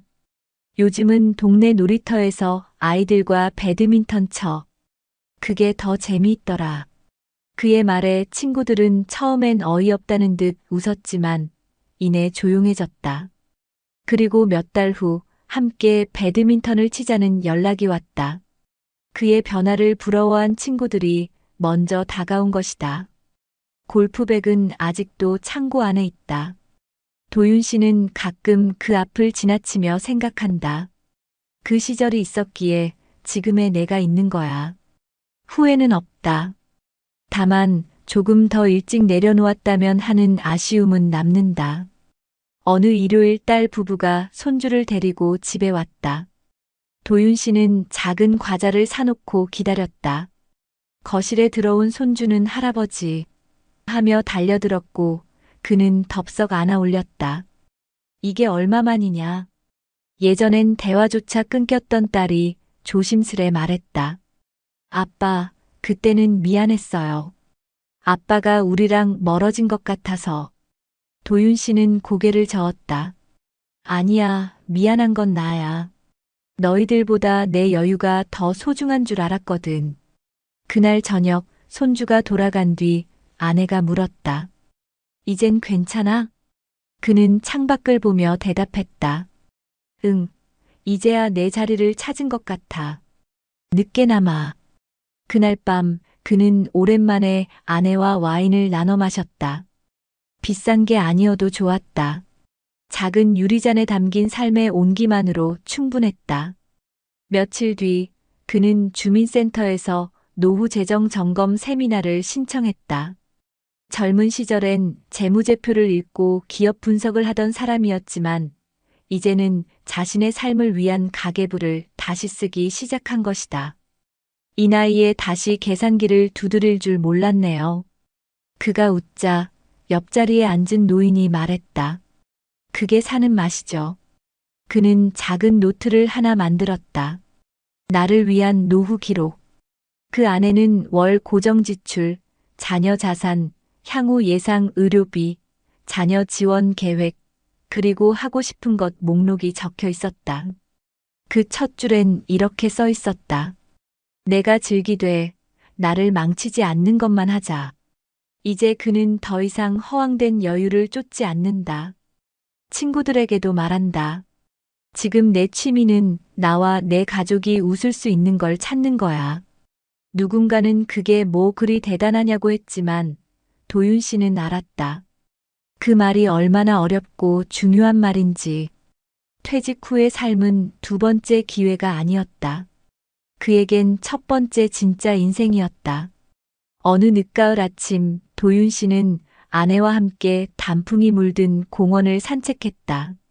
예전 같았으면 이 시간에 골프장이었지. 그의 말에 아내가 웃으며 말했다. 이제야 가을이 예쁜 줄 알겠죠? 그는 고개를 끄덕였다. 이게 진짜 삶이었네. 공원 벤치에 앉아 그는 손을 꼭 잡은 아내를 바라봤다. 고마워. 기다려줘서. 아내는 조용히 대답했다. 같이 버틴 거야. 우리 둘 다. 이제 도윤 씨에게 여유란 골프장이 아니라 따뜻한 국 한 그릇, 아내의 미소, 손주의 손길, 그리고 오늘 하루를 버틸 수 있는 체력이다. 그는 알게 됐다. 진짜 노후의 행복은 고급스러운 취미나 돈이 아니라 무너지지 않고 꾸준히 살아낼 수 있는 일상의 리듬이라는 걸. 그의 삶은 화려하지 않지만 단단해졌다. 이제 그는 매일 아침 거울을 보며 자신에게 말한다. 충분해. 지금 이대로도. 그날 이후로 그는 다시 매일 아침을 일찍 시작했다. 손에는 책 한 권, 마음에는 여유 한 줌. 이제 더 이상 그는 무언가를 증명하려 하지 않는다. 그냥 오늘 하루 아내와 함께 웃을 수 있다면 그것으로 충분했다. 이제 최도윤 씨의 삶엔 속도가 없다. 하지만 방향은 분명하다. 무너졌던 노후는 다시 천천히 단단히 세워지고 있었다. 오늘도 그는 고요한 새벽에 창밖을 바라보며 중얼거린다. 이제야 진짜 나로 사는구나. 그리고 그 골프백은 지금도 베란다 구석에 조용히 놓여 있다. 먼지는 쌓였지만 그에겐 여전히 소중한 상징이다. 무너졌던 자존심, 휘청이던 삶, 그리고 다시 일어선 용기를 담고 있기 때문이다. 그는 가끔 그 앞에 서서 미소 짓는다. 내 덕분에 내가 다시 나를 알게 됐어. 그 낡은 골프백은 이제 더 이상 허세의 흔적이 아니다. 그건 내가 무엇을 잃었고 무엇을 지켜야 하는지를 알려준 조용한 인생의 스승이었다. 오늘도 그는 조용히 말한다. 늦었지만 아직 늦지 않았다. 여러분 어떠시나요? 위의 사례는 정말 비참하고 서글픈 인생 아닌가요? 하지만 지금부터 소개해드리는 사례는 정반대의 선택으로 행복한 노후를 보내고 있는 분을 소개해드리겠습니다. 이정우 씨는 올해 66입니다. 외국계 제약회사의 재무팀장으로 36년을 근무하다가 60세에 정년 퇴직했습니다. 그의 인생이 특별한 이유는 퇴직 이후의 삶을 무려 10년 전부터 준비했다는 점에 있습니다. 39이 되던 해, 그는 작은 노트를 하나 샀습니다. 내가 퇴직 후에도 웃고 있으려면 어떻게 살아야 할까? 라는 질문을 던지며 한 줄 한 줄 자신만의 인생 이막을 써내려가기 시작했습니다. 그가 처음 한 일은 자산 점검이었습니다. 서울 외곽에 있는 25년 된 아파트 한 채, 예금 2억 3천만 원, 퇴직금 예상액은 3억 원. 그는 한 가지 원칙을 정했습니다. 내가 가진 돈 안에서만 산다. 절대 과시하지 않는다. 국민연금은 최대한 수령 시점을 늦춰 65세부터 월 180만 원을 받도록 설정했고, 퇴직연금도 안정적인 원리금 보장형으로 분산해 두었습니다. 매달의 생활비는 연금과 소액의 이자, 수익으로 충당하기로 한 것이죠. 가장 중요한 건 소비 통제였습니다. 노후의 적은 외부가 아니라 나의 손가락 끝에서 시작된다. 그는 월 고정 지출을 180만 원 이하로 줄이기 위해 가족과 함께 가계부를 작성했고, 외식은 주 1회, 커피는 집에서 내려 마시는 걸 원칙으로 삼았습니다. 가끔 아내와의 갈등도 있었지만 함께 계획을 공유하고 조율하면서 서로의 은퇴가 아닌 함께하는 은퇴를 준비했습니다. 또한 그는 인간관계 다이어트도 실천했습니다. 회사 사람들과의 사후의 모임에서 자연스럽게 물러나며 자신이 속할 새로운 공동체를 찾았습니다. 그가 선택한 곳은 지역 주민센터의 커뮤니티 바리스타 프로그램. 60세 퇴직 후 그는 주 3일 복지관 내 작은 카페에서 커피를 내려주는 시니어 스태프로 활동하고 있습니다. 돈을 벌기보단 나를 느끼기 위해 일한 거죠. 그는 일상 속 소소한 루틴을 소중히 여기며 새벽엔 스트레칭과 산책, 낮엔 커피와 책, 저녁엔 아내와 함께 식사를 준비하며 하루를 정리합니다. 그가 자녀에게도 당부한 말이 있습니다. 나는 너희에게 부담이 되지 않는 부모로 살아가고 싶다. 그래서 결혼 자금도 최소한만 도왔고 남은 재산 중 일부는 가족 신탁으로 미리 설정해 혹시 모를 분쟁이나 오해를 막았습니다. 그러던 중 62세, 그는 관상동맥 협착으로 심장 스텐트 수술을 받았습니다. 입원비는 약 210만 원. 하지만 실손보험과 노후 의료비 비상자금으로 큰 충격 없이 대처할 수 있었고, 이후 식단을 바꾸고 운동량을 늘려 건강을 되찾았습니다. 그는 수술 이후 사회적 기여에 더 관심을 갖기 시작했습니다. 외국인 근로자 한국어 자원봉사, 독거노인 안부 확인 봉사, 그리고 노후 설계 나눔 강연 활동까지 이어가며 자신의 경험을 사람들과 공유하고 있습니다. 그는 말합니다. 노후는 함께 사는 법을 배우는 시기입니다. 주말이면 손주의 손을 잡고 동네 공원을 걷고 집에 돌아오면 아내와 함께 반찬을 만들며 이런 대화를 나눕니다. 우린 비싼 골프장도 해외여행도 없었지만 마음이 늘 여유롭잖아. 그 순간이 그의 인생에서 가장 값진 행복입니다. 그는 매달 1일이면 자신의 노후 노트를 펼쳐 이번 달의 나를 점검합니다. 가게 점검, 건강 확인, 인간관계 정리, 새로운 취미 탐색. 그의 노후는 계획과 실천, 그리고 정서적 평온함으로 가득 차 있습니다. 그리고 매년 12월 마지막 날, 그는 혼자 올해도 잘 버텼고, 잘 웃었고, 잘 살아냈다. 는 편지를 자신에게 씁니다. 준비된 노후는 과시가 아니라 존엄입니다. 그는 더 이상 누군가에게 보여주기 위해 사는 것이 아니라 있는 그대로의 자신으로 충만하게 살아갑니다. 정우야, 오늘도 수고했어. 그가 매일 자기 자신에게 건네는 이 한마디가 그의 삶을 가장 아름답게 만들어줍니다. 많은 분들이 이렇게 말합니다. 은퇴 후엔 마음껏 하고 싶었던 걸 해보고 싶어요. 그런데 그 마음껏이라는 말이 얼마나 무서운지 아시나요? 마음이 가는 대로, 감정이 흐르는 대로 소비하면 노후는 정말 순식간에 무너집니다. 하지만 반대로 감정을 관리하고 나의 한계를 인정하고 환경에 맞는 선택을 할 수 있다면 우리는 얼마든지 존엄 있는 노후를 살아갈 수 있습니다. 그래서 우리는 지금부터 아주 구체적이고 현실적인 해결책들을 함께 살펴보려 합니다. 첫째, 우리 주변에 이미 존재하는 공공자원을 적극적으로 활용하는 것이 중요합니다. 예를 들어 서울시에서는 50플러스 재단을 통해 중장년층을 위한 커뮤니티 활동, 일거리 연계, 상담 프로그램 등을 무료 혹은 소액으로 제공합니다. 이곳에서는 고비용 취미 대신 지역 기반의 저비용 취미 모임과 봉사활동 중심의 커뮤니티가 활발하게 운영되고 있어 은퇴자들이 심리적 공허함을 건강하게 채우는데 큰 도움이 됩니다. 또한 경기도 고양시의 액티브 시니어 프로그램에서는 은퇴자들을 위한 맞춤형 운동, 평생교육, 독서 및 토론 모임 등이 마련되어 있으며 지역 도서관이나 체육센터를 무료로 이용할 수 있는 혜택도 제공됩니다.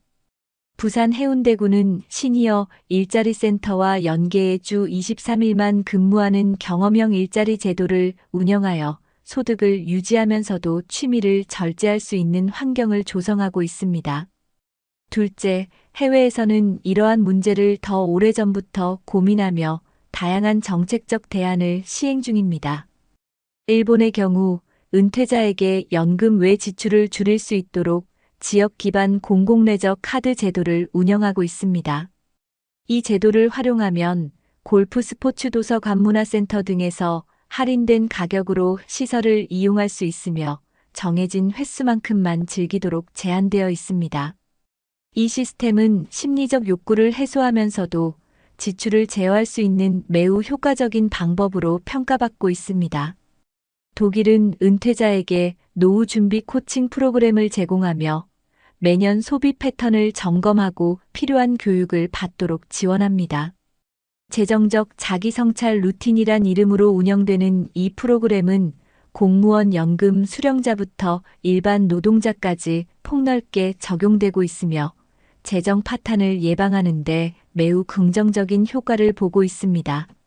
셋째, 전문가들은 노후에도 소비는 습관이다라고 강조합니다.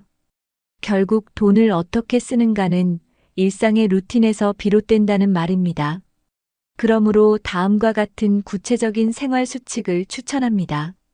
첫 번째, 매월 말 소비 일기를 써보는 겁니다.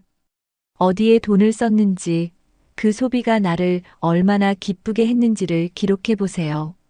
두 번째, 무료로 얻을 수 있는 기쁨 리스트를 만들어 보는 것도 좋습니다.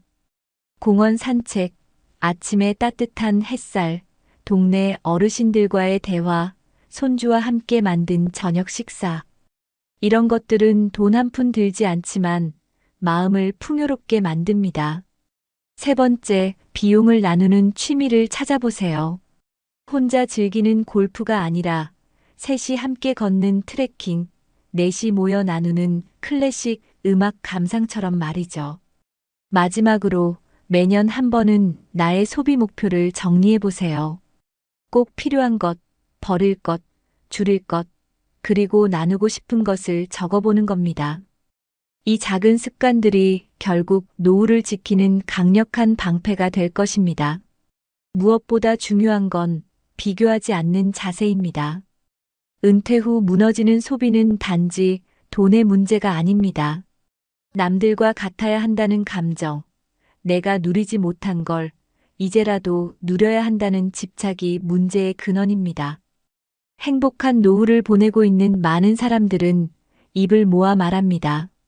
노후는 경쟁이 아니라 평화의 시간이다. 나만의 속도, 나만의 방식, 그리고 나만의 가치로 살아가는 사람들만이 진짜 안정과 만족을 누릴 수 있습니다. 이제는 많이 벌어야 좋은 노후라는 낡은 공식을 버려야 할 때입니다. 대신 적게 써도 충분히 행복할 수 있다는 새로운 공식을 받아들이는 것입니다. 그리고 그 시작은 거창하지 않습니다. 오늘 하루 내가 지출한 영수증 하나를 다시 들여다보는 것에서 출발하면 됩니다. 지금 이 순간의 작은 선택이 10년 후 나의 삶을 바꿉니다. 실제로 서울 관악구에 사는 68세 박정민 어르신은 퇴직 후 골프 대신 동네 복지관에서 우쿨렐레를 배우기 시작했습니다. 처음엔 서툴렀지만 지금은 친구들과 작은 동호회를 만들어 동네 경로당에서 공연도 다닙니다. 비용은 월 1만 원 이내, 오히려 자원봉사로 더 큰 보람을 느낀다고 합니다. 이처럼 방향만 잘 잡으면 노후는 훨씬 더 단단하고 따뜻해질 수 있습니다. 여러분의 노후는 어떤가요? 지금 내가 즐기고 있는 소비가 나를 행복하게 해주고 있나요? 아니면 남의 시선을 의식한 선택은 아니었나요? 이런 질문에 솔직해질 때 우리는 비로소 나다운 노후를 준비할 수 있습니다. 지금부터라도 조심스럽게, 그러나 용기 있게 내 삶을 점검해 보세요. 정부나 지자체의 도움도 받을 수 있고 가족들과 솔직한 대화를 나눠볼 수도 있습니다. 나를 위해, 그리고 나를 사랑하는 사람들을 위해 절제된 소비와 꾸준한 점검을 실천하는 것. 그것이 결국 지혜로운 노후로 가는 길입니다. 행복은 결국 내 삶에 맞는 균형에서 비롯된다는 사실 잊지 마세요. 한 해외 시니어 연구소의 보고서에서는 이렇게 말합니다. 은퇴 후 소비 습관은 그 사람의 지난 삶을 고스란히 반영한다. 그만큼 무의식적이고 자동적인 행동이라는 겁니다. 그래서 더욱 경계해야 합니다. 특히 경제적 자유라는 단어에 현혹되기 쉬운 이 시기엔 자유보다 책임이 더 중요합니다.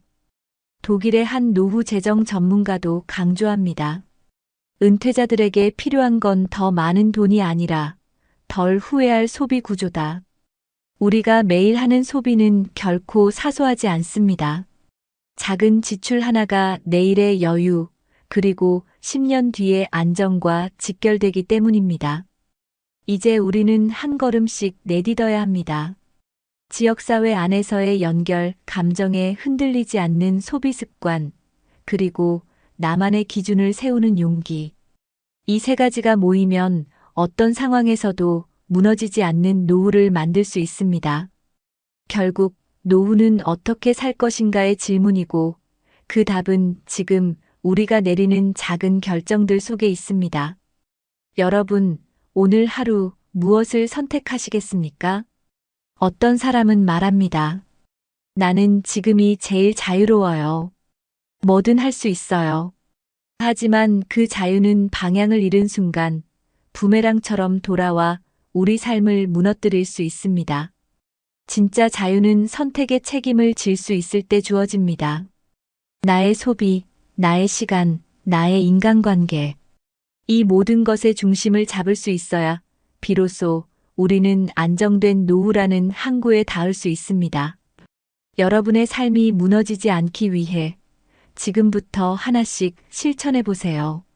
아침마다 영수증을 정리해 보는 것부터 지역 복지관의 프로그램을 하나 찾아 신청해 보는 것까지 작은 행동이 쌓이면 인생이 바뀝니다. 그리고 그 변화는 결코 멀리 있지 않습니다. 어쩌면 지금 이 글을 읽고 있는 바로 이 순간부터가 새로운 시작일지도 모릅니다. 우리 모두에게는 제이막의 인생이 있습니다. 그 인생이 불안하고 초조한 나날이 아니라 따뜻하고 단단한 시간들로 채워지길 바랍니다. 그 출발은 거창한 계획이 아닙니다. 단 한 번의 신중한 선택, 한 번의 절제된 소비, 그리고 한 번의 용기 있는 점검에서 시작됩니다. 지금 바로 그 첫걸음을 내디뎌 보세요. 여러분의 삶이 더 단단해지고 더 따뜻해질 것입니다. 우리의 노후는 더 이상 막연한 미래가 아닙니다. 지금 우리가 살아가는 바로 이 순간이 곧 노후의 일부입니다. 그러니 오늘 하루를 낭비하지 마세요. 오늘을 잘 사는 것이 곧 내일의 안정이고 모레의 기쁨입니다. 진짜 후회 없는 노후를 위해 지금 이 순간부터 우리가 바꿀 수 있습니다. 바로 당신의 선택으로부터. 지금이 아니면 늦습니다. 당신의 미래는 당신의 손에 달려 있습니다. 행복한 노후는 멀리 있지 않습니다. 오늘 당신이 내딛는 그 한 걸음이 바로 그 시작입니다.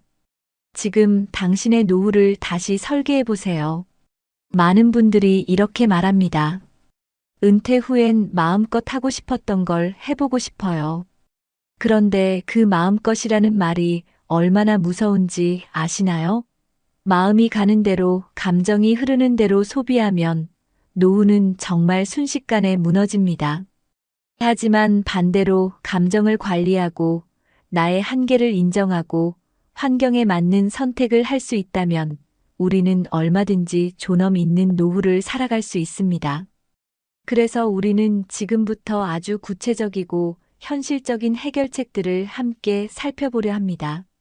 첫째, 우리 주변에 이미 존재하는 공공자원을 적극적으로 활용하는 것이 중요합니다. 예를 들어 서울시에서는 50플러스 재단을 통해 중장년층을 위한 커뮤니티 활동, 일거리 연계, 상담 프로그램 등을 무료 혹은 소액으로 제공합니다. 이곳에서는 고비용 취미 대신 지역 기반의 저비용 취미 모임과 봉사활동 중심의 커뮤니티가 활발하게 운영되고 있어 은퇴자들이 심리적 공허함을 건강하게 채우는데 큰 도움이 됩니다. 또한 경기도 고양시의 액티브 시니어 프로그램에서는 은퇴자들을 위한 맞춤형 운동, 평생교육, 독서 및 토론 모임 등이 마련되어 있으며 지역 도서관이나 체육센터를 무료로 이용할 수 있는 혜택도 제공됩니다. 부산 해운대구는 시니어 일자리 센터와 연계해 주 2일에서 3일만 근무하는 경험형 일자리 제도를 운영하여 소득을 유지하면서도 취미를 절제할 수 있는 환경을 조성하고 있습니다. 둘째, 해외에서는 이러한 문제를 더 오래전부터 고민하며 다양한 정책적 대안을 시행 중입니다. 일본의 경우 은퇴자에게 연금 외 지출을 줄일 수 있도록 지역 기반 공공레저 카드 제도를 운영하고 있습니다. 이 제도를 활용하면 골프 스포츠 도서관 문화센터 등에서 할인된 가격으로 시설을 이용할 수 있으며 정해진 횟수만큼만 즐기도록 제한되어 있습니다. 이 시스템은 심리적 욕구를 해소하면서도 지출을 제어할 수 있는 매우 효과적인 방법으로 평가받고 있습니다. 독일은 은퇴자에게 노후 준비 코칭 프로그램을 제공하며 매년 소비 패턴을 점검하고 필요한 교육을 받도록 지원합니다. 재정적 자기 성찰 루틴이란 이름으로 운영되는 이 프로그램은 공무원 연금 수령자부터 일반 노동자까지 폭넓게 적용되고 있으며 재정 파탄을 예방하는 데 매우 긍정적인 효과를 보고 있습니다. 셋째, 전문가들은 노후에도 소비는 습관이다라고 강조합니다. 결국 돈을 어떻게 쓰는가는 일상의 루틴에서 비롯된다는 말입니다. 그러므로 다음과 같은 구체적인 생활 수칙을 추천합니다. 첫 번째, 매월 말 소비 일기를 써보는 겁니다. 어디에 돈을 썼는지, 그 소비가 나를 얼마나 기쁘게 했는지를 기록해 보세요. 두 번째, 무료로 얻을 수 있는 기쁨 리스트를 만들어 보는 것도 좋습니다. 공원 산책, 아침에 따뜻한 햇살, 동네 어르신들과의 대화, 손주와 함께 만든 저녁 식사. 이런 것들은 돈 한 푼 들지 않지만 마음을 풍요롭게 만듭니다. 세 번째, 비용을 나누는 취미를 찾아보세요. 혼자 즐기는 골프가 아니라 셋이 함께 걷는 트레킹, 넷이 모여 나누는 클래식 음악 감상처럼 말이죠. 마지막으로 매년 한 번은 나의 소비 목표를 정리해 보세요. 꼭 필요한 것, 버릴 것, 줄일 것, 그리고 나누고 싶은 것을 적어보는 겁니다. 이 작은 습관들이 결국 노후를 지키는 강력한 방패가 될 것입니다. 무엇보다 중요한 건 비교하지 않는 자세입니다. 은퇴 후 무너지는 소비는 단지 돈의 문제가 아닙니다. 남들과 같아야 한다는 감정, 내가 누리지 못한 걸 이제라도 누려야 한다는 집착이 문제의 근원입니다. 행복한 노후를 보내고 있는 많은 사람들은 입을 모아 말합니다. 노후는 경쟁이 아니라 평화의 시간이다. 나만의 속도, 나만의 방식, 그리고 나만의 가치로 살아가는 사람들만이 진짜 안정과 만족을 누릴 수 있습니다. 이제는 많이 벌어야 좋은 노후라는 낡은 공식을 버려야 할 때입니다.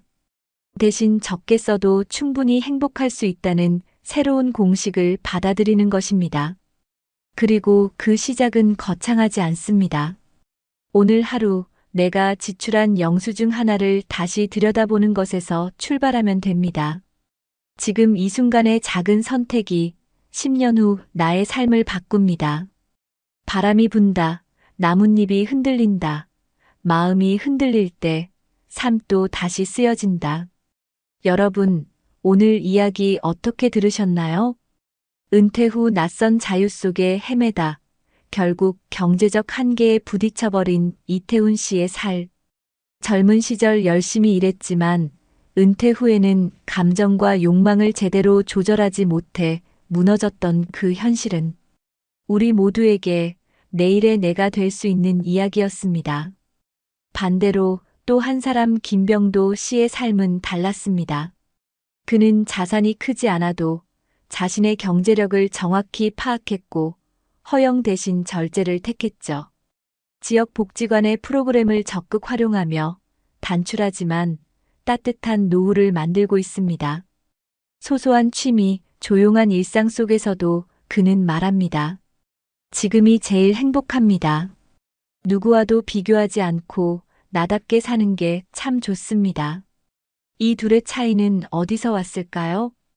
큰 돈의 유무도 아니고 특별한 운도 아닙니다. 바로 선택입니다. 어떤 길을 걸을지, 어떤 마음으로 노후를 맞이할지. 그 작은 차이가 인생의 마지막 장을 완전히 다르게 만들었습니다. 여러분, 우리 모두는 여전히 선택할 수 있습니다. 지금이라도 방향을 바꿀 수 있고 작게나마 준비를 다시 시작할 수 있습니다. 욕망보다 균형을, 비교보다 평화를 선택할 수 있습니다. 그리고 그 선택이 바로 사랑하는 가족을 지키고 나를 지키는 길이 될 것입니다. 혹시 지금 너무 늦지 않았을까 고민하고 계신가요? 하지만 절대 늦지 않았습니다.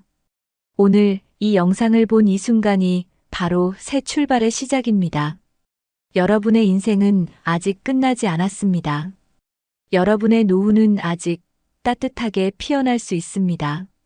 그러니 우리 함께 조금 더 신중하게, 조금 더 지혜롭게, 그리고 무엇보다 나답게 살아보는 건 어떨까요? 눈물로 마무리하는 인생이 아니라 미소로 되새김질할 수 있는 인생을 위해 지금 함께 걸어가 보시죠.